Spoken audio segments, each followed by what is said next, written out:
नमस्कार बच्चों। आज हम कक्षा 7 की हिंदी पाठ्य पुस्तक वसंत भाग 2 के पहले पाठ हम पंछी उन्मुक्त गगन के नामक कविता पढ़ेंगे और इस कविता की व्याख्या को समझेंगे। जैसा कि शीर्षक से पता चलता है, यह कविता पंछी यानी पक्षियों की आज़ादी के विषय में है। इस कविता के कवि हैं कवि शिवमंगल सिंह सुमन। इस कविता के माध्यम से कवि ने पंछी के खुले आकाश में उड़ने की इच्छा को बताया है। कवि बताना चाहता है कि पंछियों की इच्छा है कि वे भी स्वतंत्रता का जीवन जिएं। उन्हें किसी भी हालत में गुलामी का जीवन पसंद नहीं है। वे अपनी स्वतंत्रता को किसी भी कीमत पर खोना नहीं चाहते हैं। तो आइए कविता शुरू करते हैं। हम पंछी उन्मुक्त गगन के पिंजरबद्ध ना गा पाएंगे, कनक तीलियों से टकराकर पुलकित पंख टूट जाएंगे। हम पंछी उन्मुक्त गगन के, उन्मुक्त यानी बिना बंधन के, तो पंछी खुले आकाश में उड़ने वाले हैं। वो बिना किसी बंधन के रहना चाहते हैं।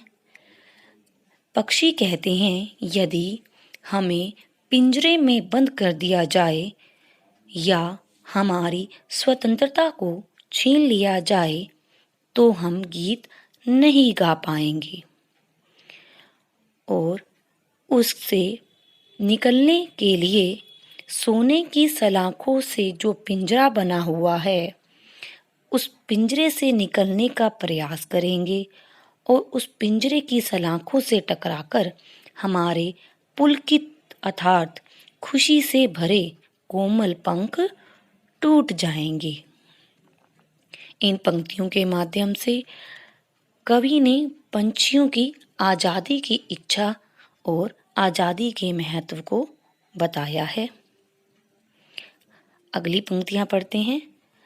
हम बहता जल पीने वाले मर जाएंगे भूखे प्यासे, कहीं भली है कटुक निंबोरी कनक कटोरी की मैदा से।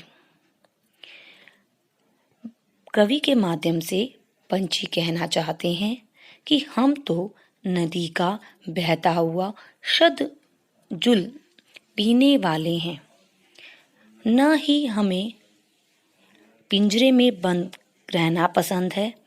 हम बहता हुआ जल पीना ही पसंद करते हैं। यदि हमें पिंजरे में बंद कर दिया जाए और हमें कटोरी में रखा दाना पानी खाने को दिया जाए तो वह हमें अच्छा नहीं लगेगा और हम भूख और प्यास से मर जाएंगे। उस सोने के पिंजरे में भले ही हमें सोने की कटोरी में दाना दिया जाए, पर उस भोजन से बहुत अच्छा है कटुक निंबोरी अर्थात कड़वा नीम का फल खाना।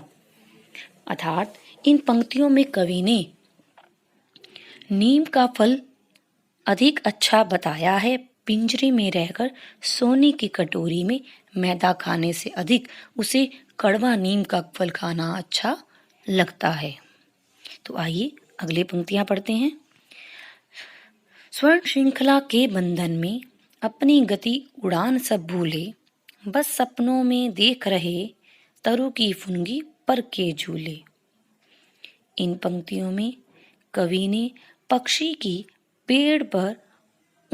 पेड़ की ऊंची डाल पर झूला झूलने के सपनों को बताया है। कवि के माध्यम से पक्षी कहना चाहते हैं कि स्वर्ण श्रृंखला के बंधन में यानी हमें यदि सोने की जंजीरों में बांध दिया जाए तो वे हमारे लिए एक बंधन है, जिसके कारण हम अपनी गति और उड़ना सब भूल गए हैं। अब बस हम सपनों में ही पेड़ की ऊंची डाली पर झूला झूल सकते हैं। वास्तव में तो इस बंधन में रहकर यह संभव ही नहीं कि हम पेड़ की ऊंची डाली पर झूला झूलें और हमारे सपने पूर्ण हों। ऐसे थे अरमान के उड़ते, नीले नभ की सीमा पाने, लाल किरण सी चोंच खोल, चुगते तारक अनार के दाने। कवि ने पक्षी के मन की इच्छा बताई है कि पक्षी कहते हैं हमारे भी अरमान, यानी इच्छा थी कि हम भी वहां तक उड़ते जाएं जहां तक आकाश की सीमा, यानी आकाश के दूसरे छोर तक हम उड़ते ही जाते।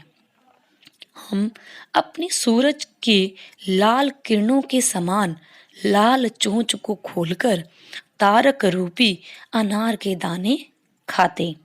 यहाँ पक्षियों को छोटे छोटे तारे अनार के दानों के समान लगते हैं।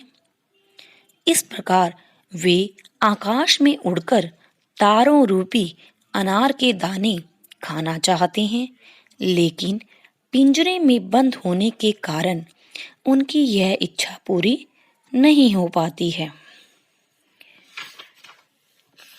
होती सीमाहीन क्षितिज से इन पंखों की होड़ा होड़ी, या तो क्षितिज मिलन बन जाता या तनती सांसों की डोरी।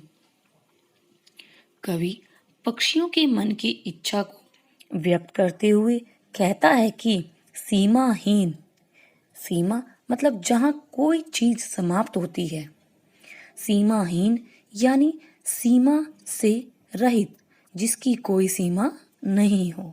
क्षितिज अर्थात वह बिंदु जहाँ धरती और आकाश आपस में मिलते हुए हमें दिखाई देते हैं। तो पक्षी चाहते हैं कि वह अपने पंखों की होड़ लगाकर इस सीमाहीन क्षितिज को पालें। वह इस सीमाहीन क्षितिज तक जाना चाहते हैं। अब क्योंकि क्षितिज की तो कोई सीमा होती ही नहीं है, तो उड़ते उड़ते पक्षी भी या तो थक जाते हैं या वे अपने पंखों की होड़ लगाकर उड़ते हैं, या एक बिंदु ऐसा आता है कि उन्हें क्षितिज मिल जाता है या वे मृत्यु को प्राप्त हो जाते हैं। इस प्रकार पक्षी उड़ते उड़ते या तो क्षितिज मिलन कर लेना चाहते हैं या मृत्यु को प्राप्त कर लेना चाहते हैं। नीड न दो चाहे टहनी का, आश्रय छिन्न भिन्न कर डालो, लेकिन पंख दिए हैं तो आकुल उड़ान में विघ्न ना डालो। पक्षी कहना चाहते हैं कि भले ही तुम टहनी की नीड़ अर्थात हमें घोंसला ना बनाने दो, हमारे जो घोंसले बने हैं उन्हें भी तुम चाहे तोड़ डालो, लेकिन भगवान ने जो हमें उड़ने के लिए पंख दिए हैं, हमारे जो ये पंख उड़ने के लिए व्याकुल हैं, बेचैन हैं, तुम उनकी उड़ान में बाधा ना डालो। हमें पिंजरे में बंद ना करके हमें भी एक स्वाधीन जीवन जीने दो। इस प्रकार इन पंक्तियों के माध्यम से कवि ने पक्षियों की इच्छा को बताया है कि पक्षी भी आज़ादी का जीवन जीना चाहते हैं। इस संसार में कोई भी व्यक्ति हो, वह आज़ादी का जीवन जीना चाहता है। गुलामी का जीवन कोई भी जीना नहीं चाहता। आइए कुछ शब्दार्थ पर फिर से पढ़ते हैं। उन्मुक्त, बंधन रहित, कनक तीलियों, सोने की सलाखों, पिंजरबद्ध, पिंजरे में बंद, पुलकित, खुशी से युक्त, कोमल, कटुक निंबोरी, कड़वी नीम, कनक कटोरी, सोने की कटोरी, स्वर्ण श्रृंखला, सोने की जंजीर, तरु पेड़, फुनगी, चोटी या टहनी का छोर, छोर यानी टहनी का सबसे ऊंचा हिस्सा, अरमान, इच्छा, चुगते, खाते, नभ, आकाश, तारक, अनार, तारों के समान अनार के दाने, होड़ा होड़ी, मुकाबला करना, तनती, शरीर की, क्षितिज, जहां आसमान और आकाश मिलते हुए दिखाई दें, नीड़, घोंसला, आश्रय, सहारा, छिन्न भिन्न, तोड़ देना, आकुल, व्याकुल या बेचैन, विघ्न, बाधा या रुकावट। तो बच्चों, आज आपने यह कविता समझी। तो आज आपने इस कविता को अच्छे से फिर से पढ़ना है। तो आइए आज का गृह कार्य देखते हैं। इस कविता को आपने याद करना है। कविता की व्याख्या को फिर से पढ़कर देखना है। दिए गए शब्दार्थों को फिर से लिखो व याद करो। प्रश्नों के उत्तर छांटने का प्रयास करें। धन्यवाद।